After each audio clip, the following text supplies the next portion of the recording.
650 Kilometer, 4 Länder, 3 Klimazonen, 2 Gebirgspässe und eine Schnapsidee. Mit dem Rad über die Alpen.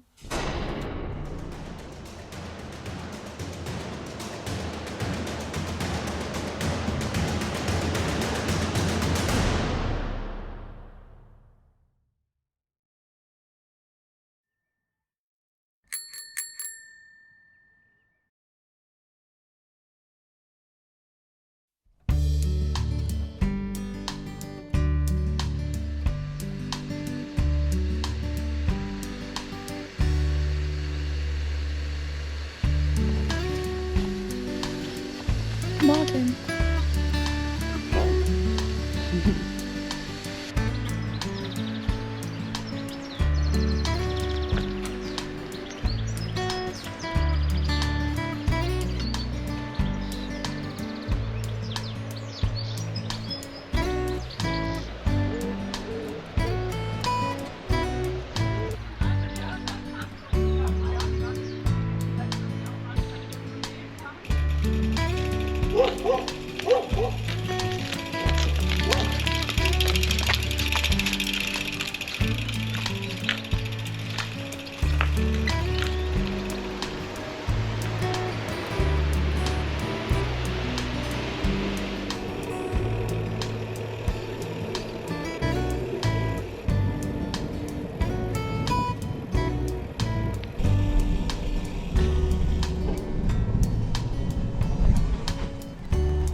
Jetzt befinden wir uns wieder wie gestern am Ochsentörl.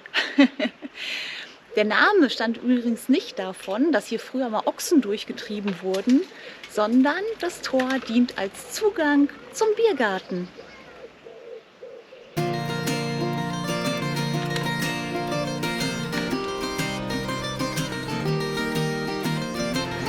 An der schönen Wörnitz-Promenade geht es jetzt direkt zum nächsten Highlight. Und zwar zur Donau.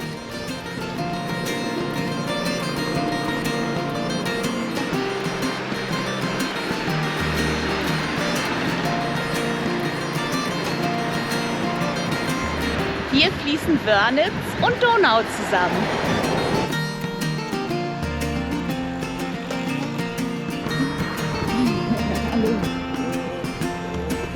Das ist eine wahnsinnig beliebte Strecke hier.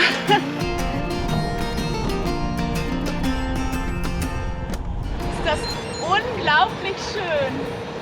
Oh, bitte, liebe Fahrräder, haltet die Tour durch. Ich habe das Gefühl, das wird die Tour unseres Lebens. Oh. Achso, müsst ihr rechts? Nein, müsst ihr gar nicht.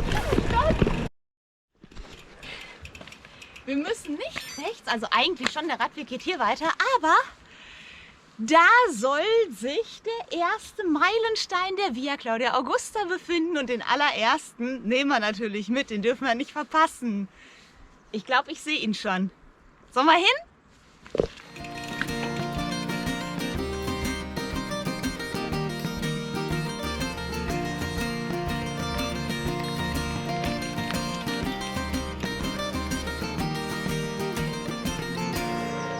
So, da steht's auch nochmal, die Via Claudia Augusta. Die römische Staatsstraße wurde unter Kaiser Claudius im Jahr 46/47 nach Christus erbaut und führte von Oberitalien über die Provinzhauptstadt Augsburg an die Donau. Und Augsburg sehen wir gleich auch noch. Und uns führt die Via Claudia Augusta jetzt vom Campingplatz über schöne Feldwege bis zum nächsten Bäcker.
sagt diese schöne Steinsäule, in der auch ein Trinkwasserbrunnen ist.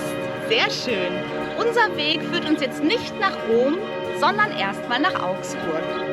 Und bis Augsburg gibt es aber noch ganz viele Sachen zu erleben. So wie das Geläut der Kirche hier in Mertingen. Weiter geht's.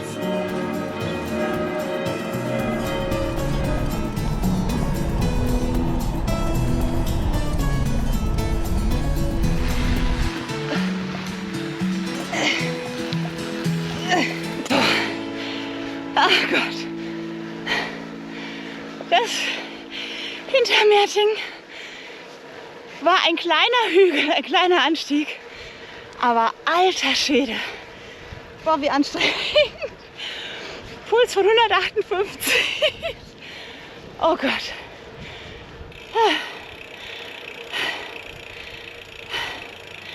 Oh, guck mal. Hier steht was zum Telegrafieren im antiken Griechenland und Rom. Ja, guck. So haben sie telegrafiert. Puh. Und wenn du Näheres dazu wissen möchtest, dann guck doch mal hier.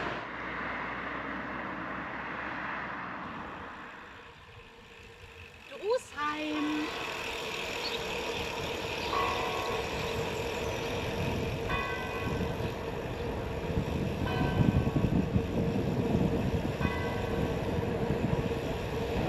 Vielleicht hat man das Schild gerade gesehen. Da war schon die erste Möglichkeit, nach Klosterholzen zu kommen. Da finden wir gleich noch eine andere. Aber jetzt geht es erstmal über die Schmutter.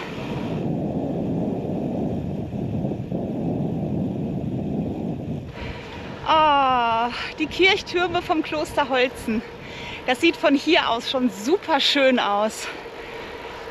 Aber, weißt du, wo wir jetzt erstmal lang fahren? Am Gut Schweighof. Und was ist das Besondere daran? Die Männer wird es nicht interessieren, aber, liebe Mädels, das war die Filmkulisse vom Immenhof.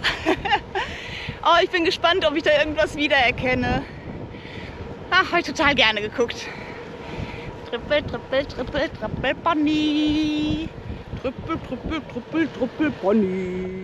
Ja, nix Triple Pony. Im Nachhinein stellte sich heraus, dass es sich nicht um die Originalfilme aus den 60ern handelte, sondern um den 2019 gestarteten Jugendfilm Immenhof, das Abenteuer eines Sommers. Was sich ebenfalls erst im Nachhinein herausstellte, war, dass die Anlage nur im Rahmen von Führungen zugänglich ist. Daher ist hier Schluss.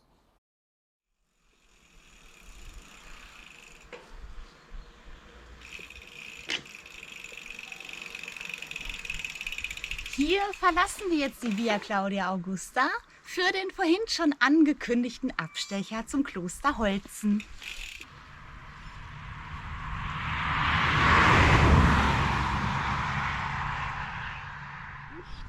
Oder hier dran, keine Ahnung. Oder am Update.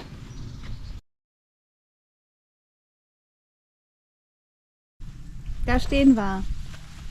An dieser wunderschönen Mauer, an diesem wunderschönen Weg. Also irgendwas ist mit der GoPro 10. Ich weiß jetzt nicht was. Ich hoffe, es lag einfach nur daran, dass wir den Media-Mod dran gemacht haben und die GoPro deshalb ständig abgestürzt ist.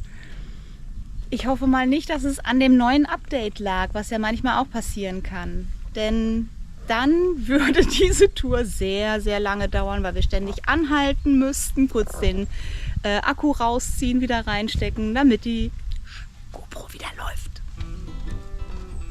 Tja, ich glaube, es sind noch 400 Meter bis zum Kloster Holzen und da ist die nächste Pause.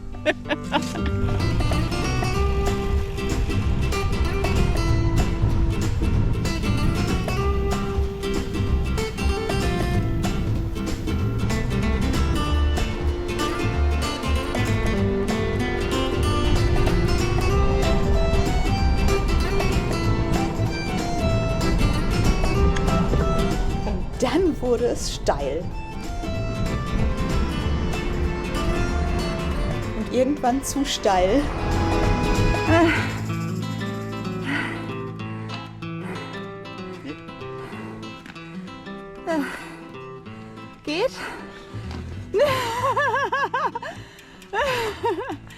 Was ist los? Kann ich gleichzeitig absteigen und die Bremse ziehen. Und wenn ich die Fahrtrichtung stelle, rollt es runter. Ja. Alter Schwede.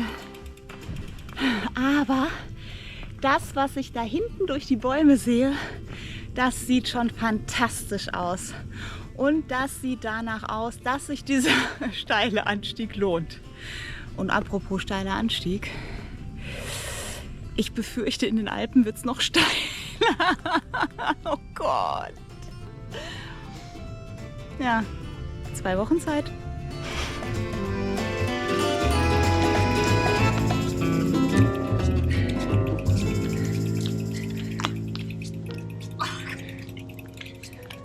Oh, wow. Oh.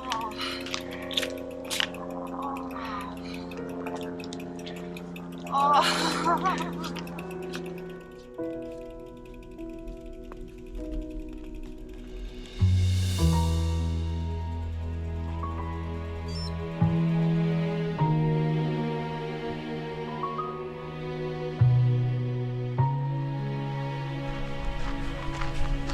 Das ist also Kloster Holzen, ein ehemaliges Benediktinerkloster. Heute ist da ein Hotel drin, ein Restaurant, aber leider hat die Klosterwirtschaft heute geschlossen. Schade, aber vielleicht können wir ja mal bei den Tieren im Streichelzoo vorbeigucken, der hier direkt um die Ecke ist.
Ja, wie ihr gesehen habt, fahren wir gerade durch Nordendorf. Gleich kommt noch Westendorf und Ostendorf. Und dann geht es südlich am Lech entlang.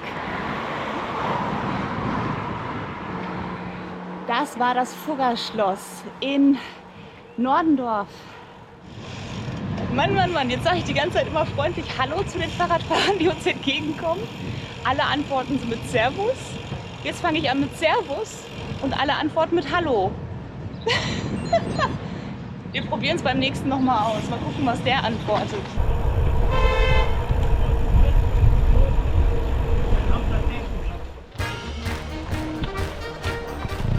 Das stand gar nicht mit auf dem Plan.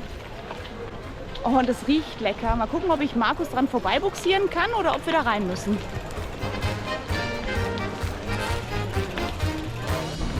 Weiter zum Lech oder?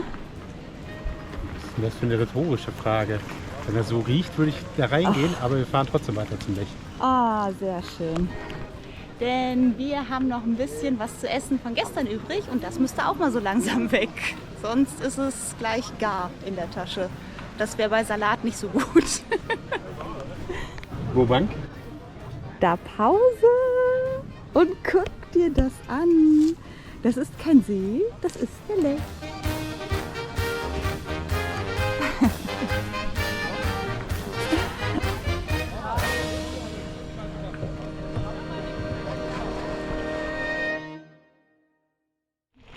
Das war eine schöne Mittagspause.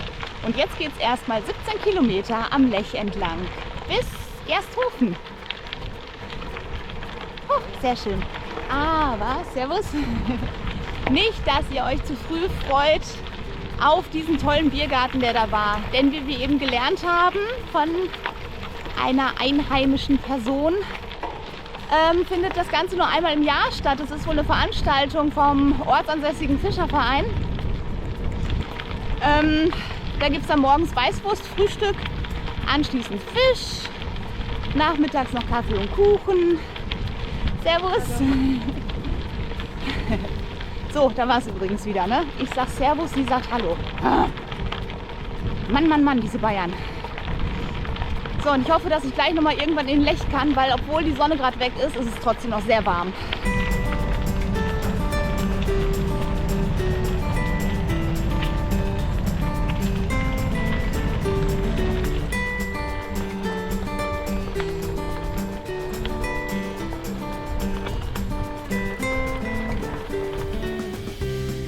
Was immer so richtig schön ist, überall hier im Lech, im Verlauf des Radweges sind kleine Kiesbänke.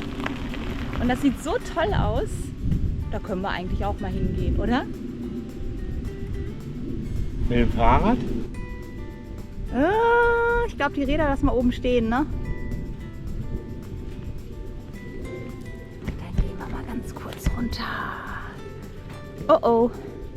Okay, ich glaube, wir gehen nicht mal ganz kurz runter. Das sieht doch sehr steil aus. Kommst du da runter oder? Also ich würde runterkommen, aber nicht wieder hoch. Das wäre doof.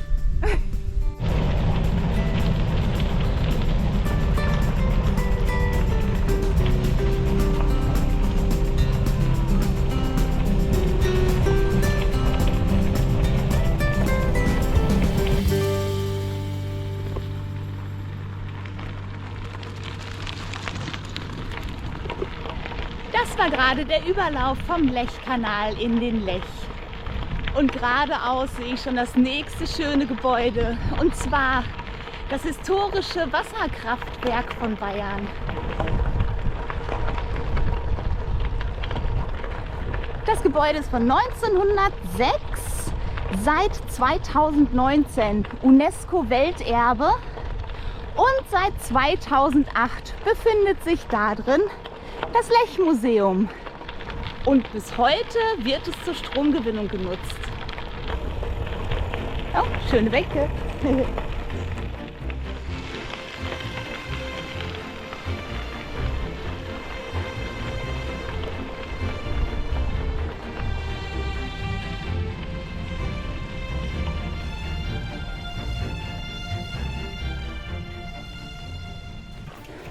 Aber muss mehr Luft drauf.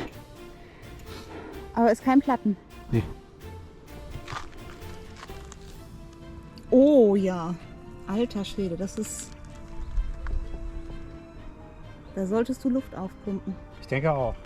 Hier oder? Wir gucken mal. In 1,92 Kilometern kommt die Rote Brücke.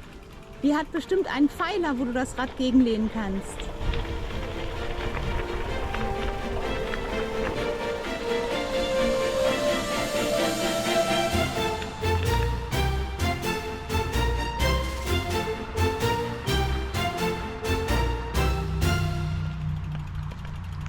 So, erzähl.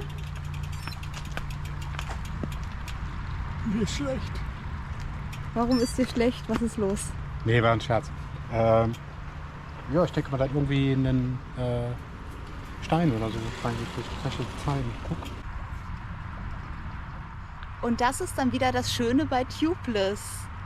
Also, wären wir mit dem Schlauch gefahren, dann hätten wir jetzt wieder einen schönen Platten. Und so bei Tubeless hat Markus nur irgendwann gemerkt, oh, ich habe zu wenig Luft im Reifen. Die Dichtmilch hat das aber schon längst wieder zugesetzt, das Loch. Ja, aufgepumpt, jetzt können wir weiter.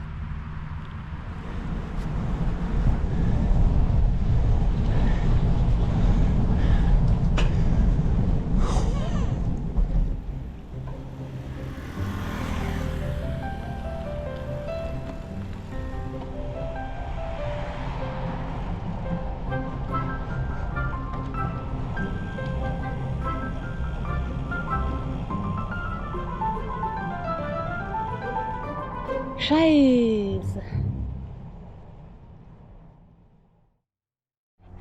Eben ganz groß rumgetönt.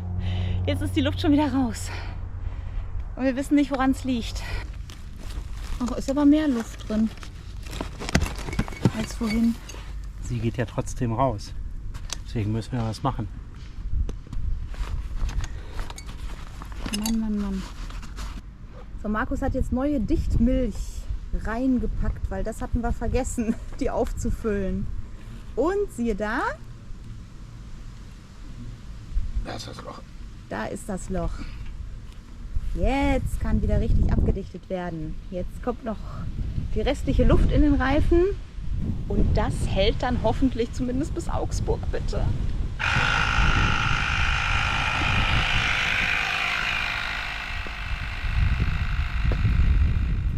Ja, jetzt hat es gerade auch noch ein bisschen angefangen zu regnen.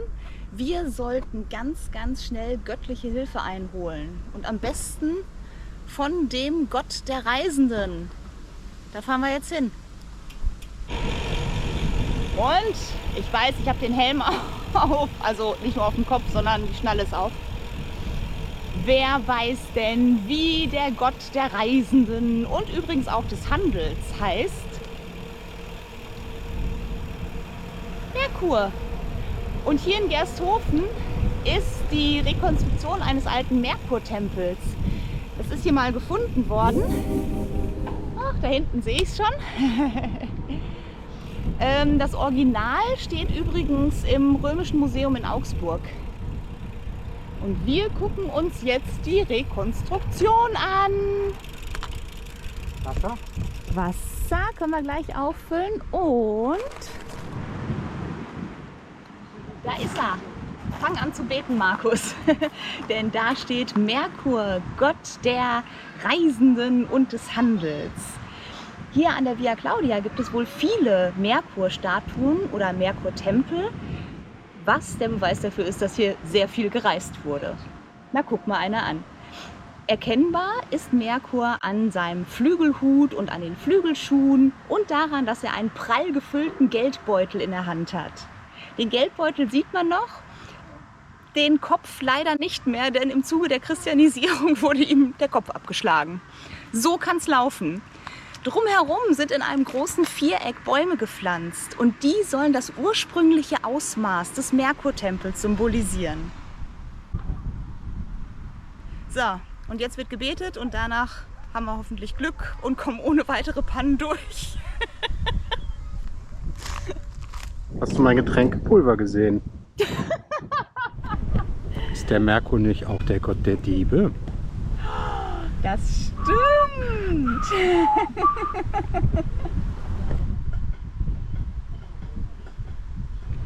Glaub es oder glaub es nicht. Es hat aufgehört zu regnen, die Sonne ist rausgekommen, es wird warm. Danke, Merkur. Zu dir ziehen. Oh, ja.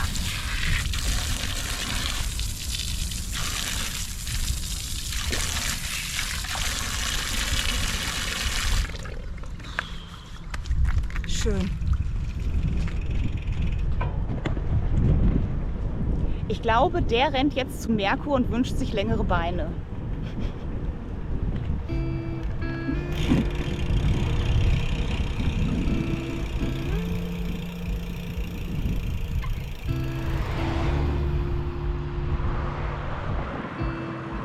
Und wieder über den Lech.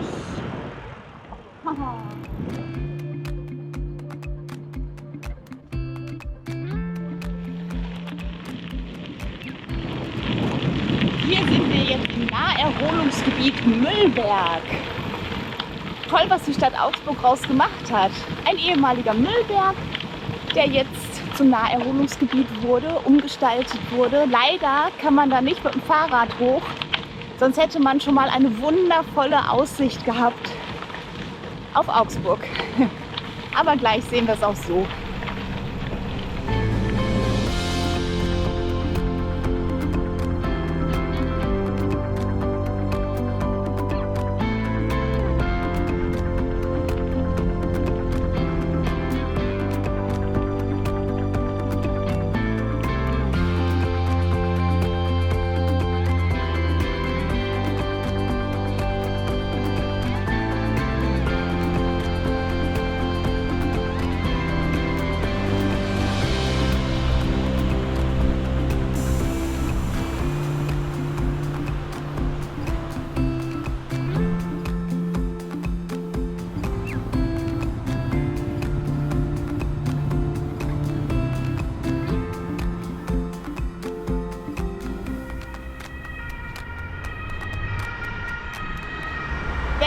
Name passt besser zu einer Bastion auf den Augsburger Hochterrassen als der Name Lukinsland. Das war sie. Angrenzend die alte Augsburger Stadtmauer. Und hier geht's hoch. Kommst du darauf? Ja, heftig.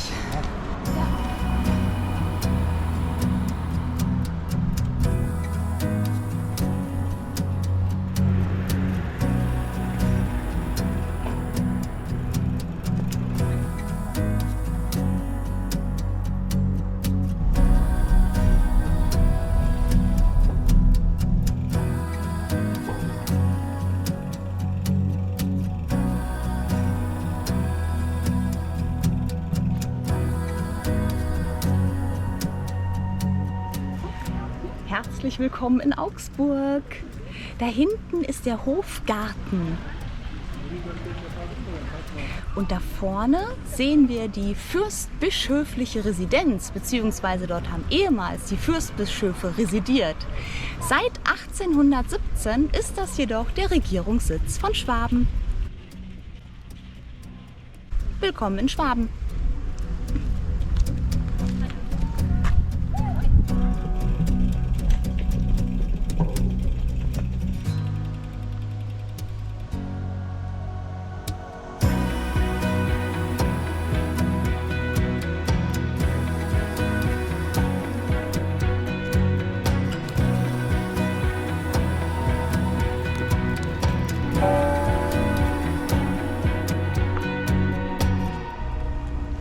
Das passt ja, ein Otto vor dem ottonischen Teil des Augsburger Doms.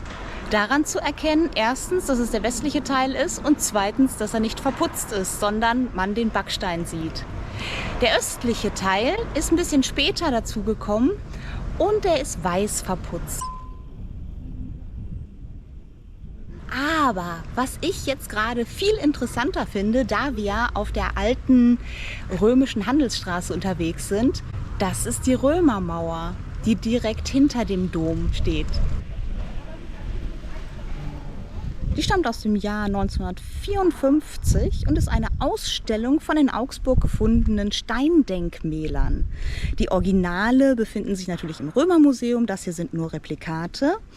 Aber was vielleicht ganz besonders spannend ist, das ist das 6,90 Meter hohe Grabmal des Marcus Aurelius Carus. Das Original stammt ungefähr von 190 nach Christus. Und ein Besuch im Dom gehört natürlich dazu. Schauen wir mal.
Von den Römern geht es jetzt zu den Fuggern.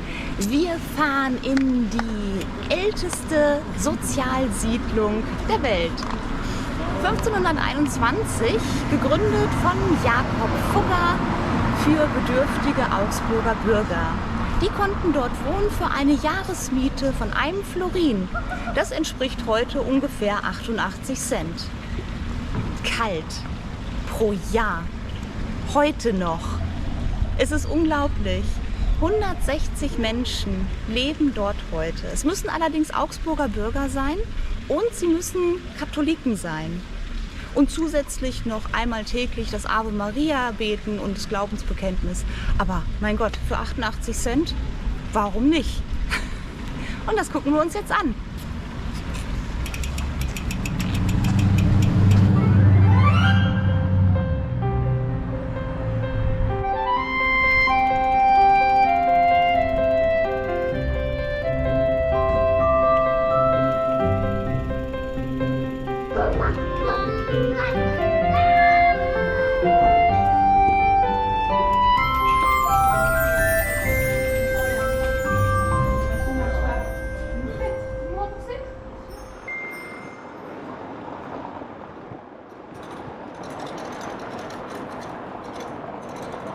Das ist die Barfüßerkirche. Und was ist so Besonderes daran? Bertolt Brecht ist da getauft worden. Und gleich gegenüber befindet sich die Gasse auf dem Rhein. Und da ist er geboren worden.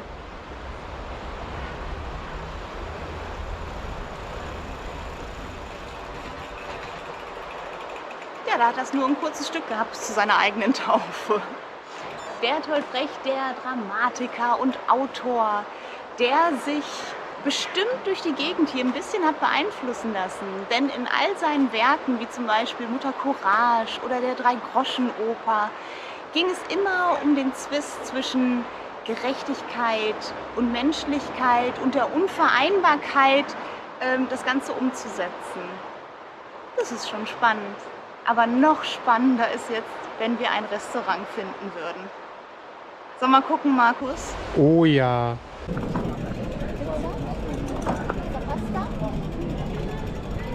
Also, das roch ganz gut. Aber dann hörten wir plötzlich komische Geräusche.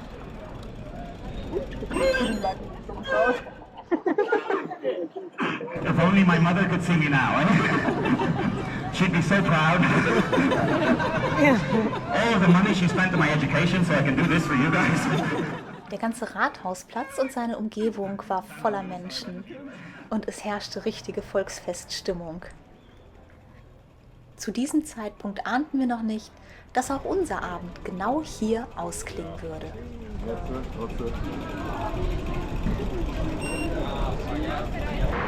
Jetzt befinden wir uns auf der Maximilianstraße. Hinter mir der Perlachturm ist zusammen mit dem Rathaus das Wahrzeichen von Augsburg. Ab hier, ab dem Rathaus bis zum Weberhaus, folgen wir der Originaltrasse der Via Claudia Augusta. Es gibt noch was Besonderes auf dem Rathausplatz, und zwar steht dort der Augustusbrunnen, einer von 3 Monumentalbrunnen hier auf der Maximilianstraße. Er besteht komplett aus Bronze und jeder der 3 Brunnen symbolisiert einen anderen Stand. Augustus steht für den Herrenstand, Merkur für den Kaufmannsstand und Herkules für den Handwerkerstand.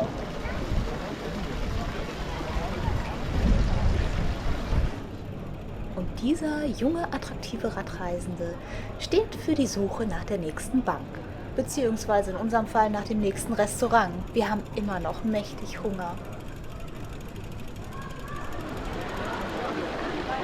Da ist er, der zweite Brunnen, der Merkurbrunnen. Und diesmal hat unser Merkur auch seinen Helm auf, den geflügelten, als Erkennungszeichen. Unten am Fuß sieht man den kleinen Amor. Und Amor versucht Merkur die Sandale auszuziehen, weil er nicht möchte, dass Merkur als Gott des Handels und derjenige, der den Reichtum hier in die Stadt gebracht hat, dass der wieder weggeht. Deshalb zieht er ihm die Sandale aus, damit er möglichst lange hier bleibt. Und damit auch wir möglichst lange hier bleiben, hat uns Merkur dieses Restaurant quasi direkt vor die Nase gesetzt. So, das kennen wir schon, ne? Wo waren wir da? Zugrosten? Egal, es ist eine Wiederholung. So, einmal.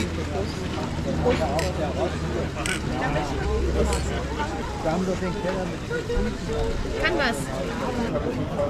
Mit Foto. Na toll. Unsere Fahrräder wurden gerade fotografiert. So, ein Blick auf die Uhr. Es ist 17:25 Uhr.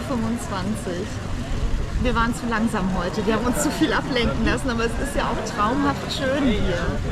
Das Problem ist, es gibt weit und breit keinen Campingplatz. Der nächste wäre erst in Landsberg und das sind jetzt nochmal 40 Kilometer. Schaffen wir nicht, geht nicht. Gerade eben auf dem Rathausplatz haben wir aber gesehen, dass da heute um 18 Uhr, also in einer halben Stunde, Public Viewing ist. Denn heute ist das WM-Finale der Frauenfußballerinnen. Und das können wir uns natürlich nicht entgegen lassen. Also hat Markus gerade ganz spontan ein Hotel gebucht, direkt am Rathausplatz. Das heißt, 100 Meter jetzt wieder zurück, ganz schön einchecken und dann nichts wie ab zum Public Viewing. Das war Tag 2. Beep, beep, beep. Wir ziehen einmal WM-Finale ab und ergänzen EM-Finale. Scheiße! Beep, beep, beep. Ja, es ist das EM-Finale. Entschuldigung. Sehr schön. EM, WM ist doch jetzt egal, was uns in dieser schönen Stadt hält.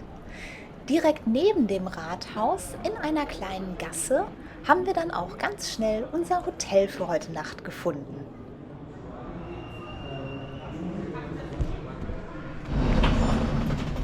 Sogar mit einem Tiefgaragenstellplatz für unsere Fahrräder. Jetzt aber schnell umziehen und ab zum Public Viewing. Dann lass uns los.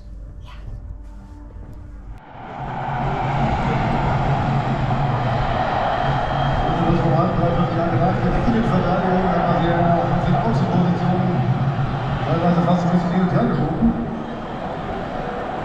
Immer noch 0-0. Ändert sich gleich.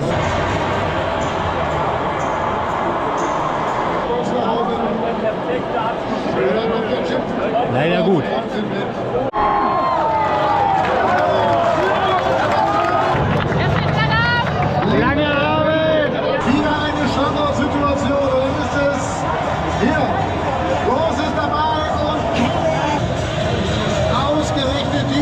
Zuschauer das animiert hat sich rustikal durchgesetzt. Jetzt ist es passiert. Ganz England ist Europameister.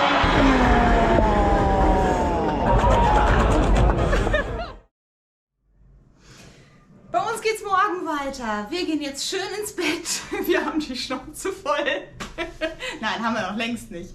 Morgen geht's weiter ab Augsburg über Landsberg am Lech. Ich hoffe, wir kommen diesmal ein bisschen weiter als heute. Und der nächste Campingplatz, das dürfte auch überhaupt kein Problem sein. Denn so in 50 Kilometern, da gibt es wieder reichlich Campingplätze. Dann macht's gut, wir sehen uns morgen.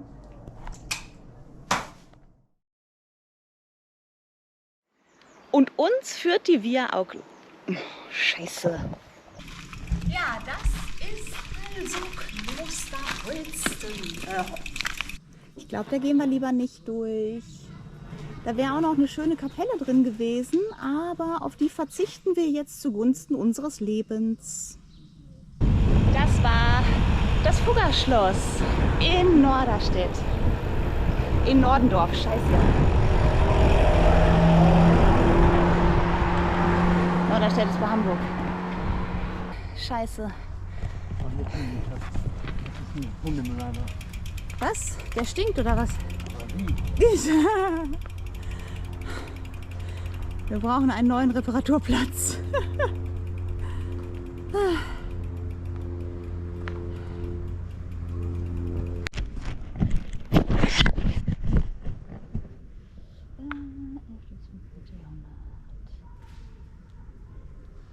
Also 11. Jahrhundert.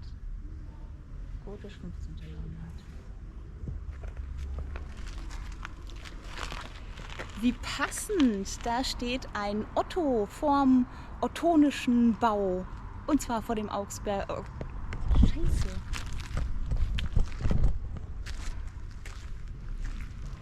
Das ist, ja, das kann ich jetzt so sagen, das kann ich auch ablesen, denn das lege ich unter. Und das habe ich jetzt schon wieder vergessen. Herren, Kaufmann, Handwerk.